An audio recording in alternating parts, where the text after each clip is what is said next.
pessoal, sou Cleidiana Ramos, sou jornalista, doutora em antropologia e produzo a coluna Tarde de Memória para canais do Grupo à Tarde. Por conta do bicentenário da independência do Brasil, nós estamos fazendo uma série. E nesta série eu recebo colegas, professores, que vão explicar algumas questões relacionadas a esse contexto da proclamação da independência do Brasil. Hoje eu estou aqui com o professor Ricardo Batista. Ele vai se apresentar melhor para vocês, tá? Tudo bem, professor Ricardo? Tudo bem, Cleidiana. É um prazer enorme estar aqui. Eu sou o professor Ricardo Batista, doutor em História pela Universidade Federal da Bahia, e tenho pós-doutorado pela Casa de Oswaldo Cruz e pela Faculdade de Medicina Preventiva da USP, nos quais eu estudei, já tem um tempo que eu venho na minha carreira me dedicando a essa relação entre história, saúde e doença. Certo. Professor Ricardo, qual era o contexto da ciência? Porque nós sabemos, por exemplo, que quando a família real chegou ao Brasil, instalou a escola de cirurgia, que mais tarde vai se transformar na Faculdade de Medicina, que a gente conhece Salvador como a Faculdade de Medicina do Terreiro de Jesus. Então, qual era exatamente aquele contexto, da ciência, principalmente a médica, quando o Brasil virou uma nação?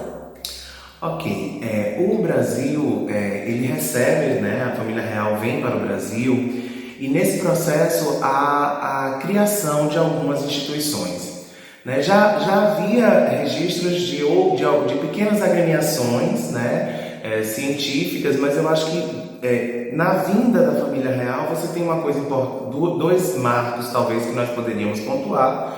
Um são as escolas de cirurgia que se transformam na Faculdade de Medicina da Bahia e na Faculdade de Medicina do Rio de Janeiro. E o Jardim Botânico. Havia no Brasil os chamados hortos, desde o início do século XIX.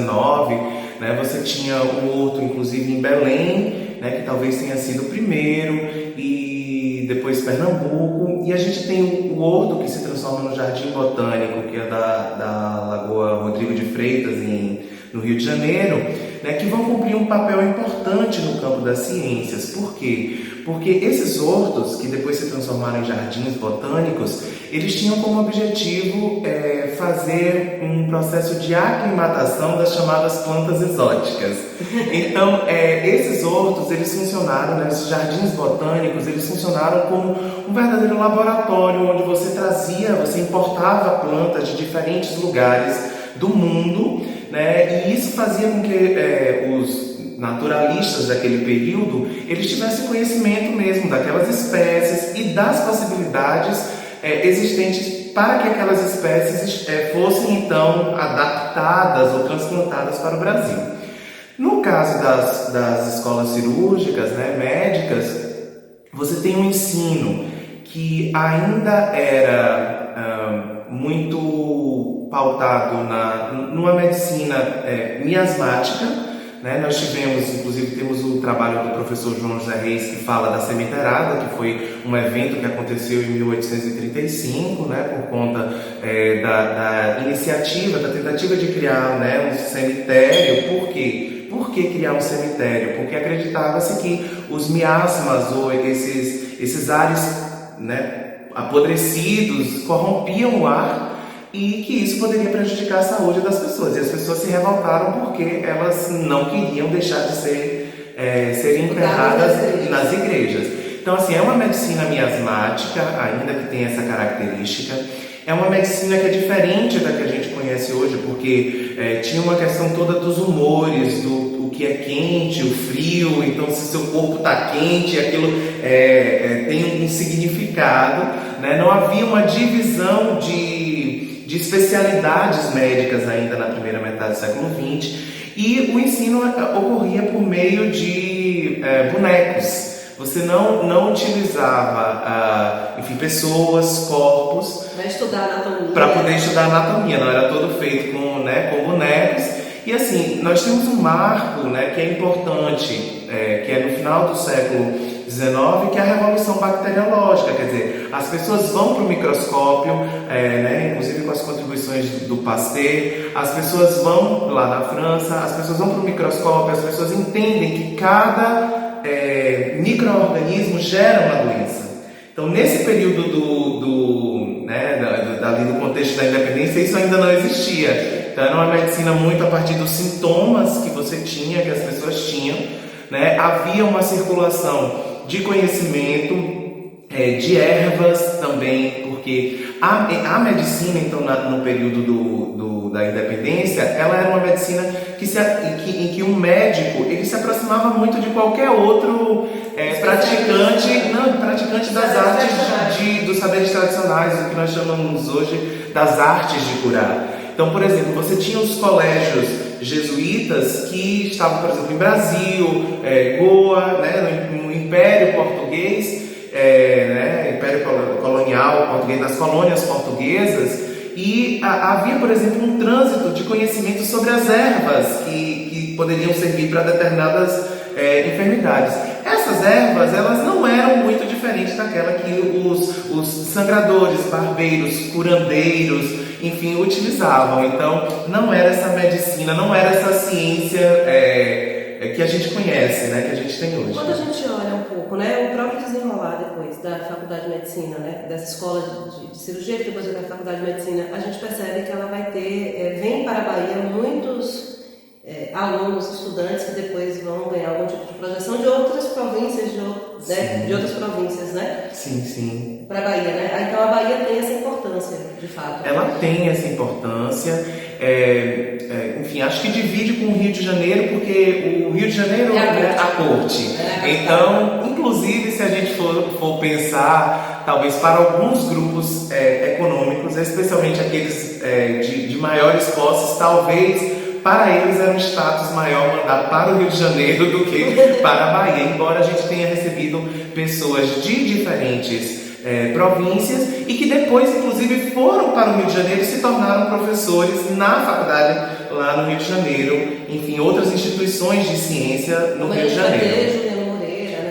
Juliano Moreira, que vira referência. Você tem Afrânio Peixoto, você tem depois Martagão Gesteira Vai, Clementino Fraga, que no início do século XX foi uma personalidade incrível para o desenvolvimento sanitário do Brasil. Ele assumiu o Departamento Nacional de Saúde Pública. O Arthur Neiva, o Belisário Pena, que não era baiano, mas que veio, se formou aqui, depois é das pessoas, o relatório que ele faz junto com o Arthur Neiva, que mostra, né, esses chamados sertões brasileiros, que ainda no início da República eram desconhecidos dos grandes, das pessoas que moravam nos grandes centros urbanos. Então a repercussão, eram cientistas, né, que atuavam e que tiveram essa inserção, muitos deles saíram da Bahia. E também tem uma outra questão, né? Os médicos também, de alguma forma, eles se incorporam à formação cultural e à produção de conhecimento também interferindo em outras áreas, literatura, mas principalmente o que mais tarde a gente vai ver como ciências sociais, como a antropologia, a etnologia, não é isso? Exato. A gente vai ter essa tradição, sim, de médicos, né, envolvidos nessa questão. Talvez uma das mais conhecidas, né, com todas as questões das críticas, etc., é a de Nina Rodrigues, mas a gente tem o próprio mais tarde, né, outros como Clarivaldo Prado Valadares, né? Exato. E é uma tradição que depois ela foi meio que diminuindo, não é isso? Exato. A medicina ficou mais ali no campo dela, né? Exato, porque o que acontece? Ao longo de todo o século XIX, e aí esse período que passa, né, essa independência, enfim, a medicina ela era algo que estava, inclusive, misturado com essa coisa. Os médicos, eles faziam grandes tratados que envolviam literatura e que envolviam outras coisas. A reforma de 1879 do ensino superior médico no Brasil é o que vai fazer se criarem as especialidades médicas. Então, a partir daí, 1879, 1884, a gente tem uma série de reformas. Então, cria-se, por exemplo, a cátedra. A cátedra era uma cadeira, quer dizer, o professor se torna especialista e responsável por aquela cadeira.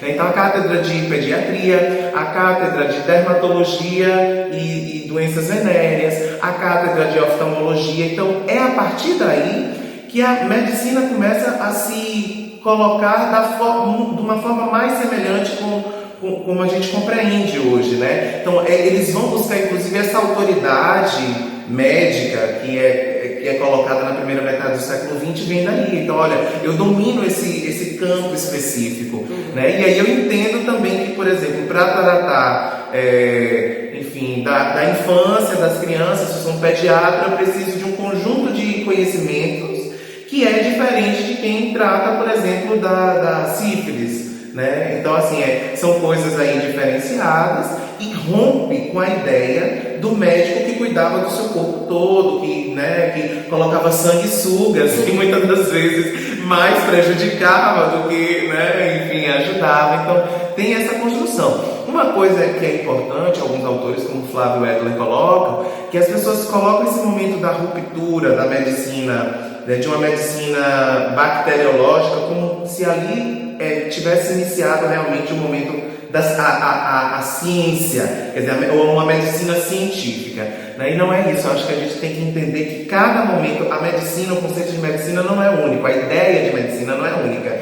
E a gente tem que entender porque, inclusive, é cada momento histórico que possibilita que no momento seguinte você tenha uma inovação. As pessoas dizem muito assim: fulano era um homem à frente do seu tempo. Não, para mim não existe alguém à frente do seu tempo. Ele é aquilo que o seu contexto permite que ele faça. E ele avança, ele dá outros passos, né? Então essa medicina do período imperial, por exemplo, é uma das bases para que a medicina do final do século XIX possa surgir. Professor Ricardo, muito obrigado. Gente, nós conversamos aqui, uma fonte de conhecimento, professor Ricardo. A gente às vezes até pensa em história, Pois é, história da saúde da doença, Que é muito interessante para a gente entender outros contextos. Então fique ligado nos canais do Grupo à Tarde. Acompanhe aí essa série relacionada ao bicentenário da independência do Brasil.